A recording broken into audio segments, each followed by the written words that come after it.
कारण हे पक्ष चालवत असताना काय असतं ना, आपल्याकडे हातपाय हलवले तरच मेहनत समजतात. मी एक खूप जुनी गोष्ट आहे ती.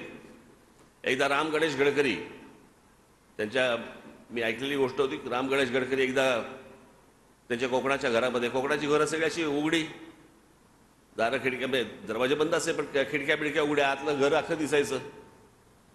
एक माणूस राम गणेश गडकरींना भेटायला गेला. त्याला खिडकीतून दिसलं राम गणेश गडकरी नुसते बसलेत तिथे. त्याने दरवाजावरती टकटक केली. त्यांच्या पत्नी आल्या. बोले काय? बोले मी जरा लांबून आलोय, गडकरी साहेबांना भेटायचंय, जरा सांगता का, जरा निरोप देता का, मी असं आलोय.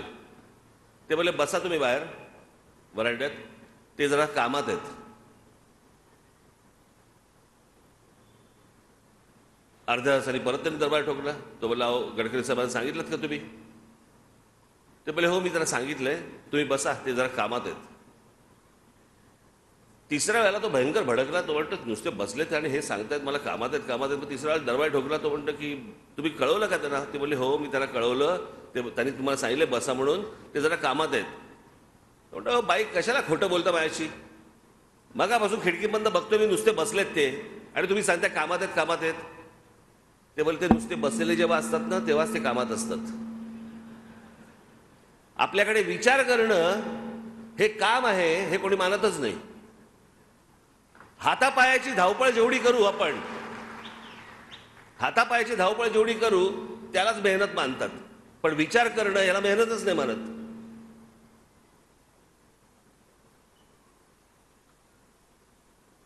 अनेक वेळेला अशा गोष्टी असतात की ज्याला एक काही बाबा स्ट्रॅटेजीचा भाग असतो. काही वेळेला काही गोष्टी सांगता येत नाहीत.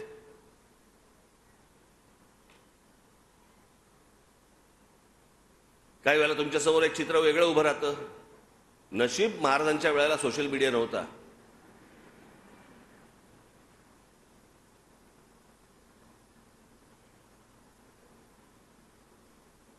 आणि आजचे पत्रकार पण नव्हते. नाही तर पत्रकार परिषदेमध्ये विचारलं असतं महाराजांना त्यांनी, महाराज जरा तो गनिमी कावा सांगता का, काय होता तो? त्या दिवशी इथे मी आलो, कुठे बसले आमचे पत्रकार बाजू? हा इथेच बसलेत सगळे. त्या दिवशी मी इथे आलो, पत्रकार परिषद घेतली. काय विचारावं एका माणसाने मला प्रश्न. मला बोललाय नरेंद्र मोदी सध्या महाराष्ट्रामध्ये फिरतायत, सभा घेत आहेत, तुम्हाला वाटतं ते लोकसभेसाठी घेत असतील? मी म्हटलं चला हे माझ्या लक्षातच नाही आलं, म्हटलं ते लोकसभेसाठी घेत असतील. म्हटलं विलक्षण, म्हटलं तुम्हाला डोळेच उघडलेस. हा काय प्रश्न आहे?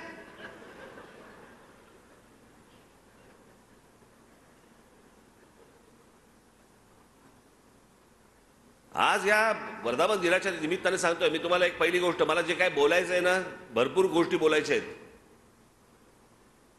पण त्या 9 एप्रिलला गुढीपाडव्याच्या सभेला शिवतीर्थावर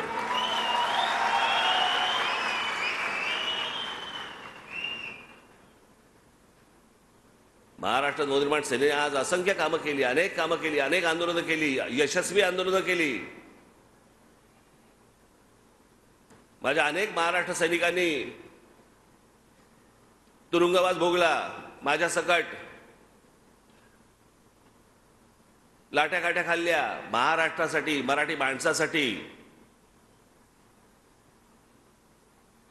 आणि मग आपले विरोधक आहेत ना, जे पत्रकारितेमध्ये पण आहेत, मग हे आपले विरोधक सगळ्या गोष्टी पसरवतात. हे काय सुरुवात करतात पण शेवट करत नाहीत. आम्ही सुरुवात करतो आणि शेवट करत नाही. एक आंदोलन दाखवायचं मला ज्याचा शेवट नाही केला.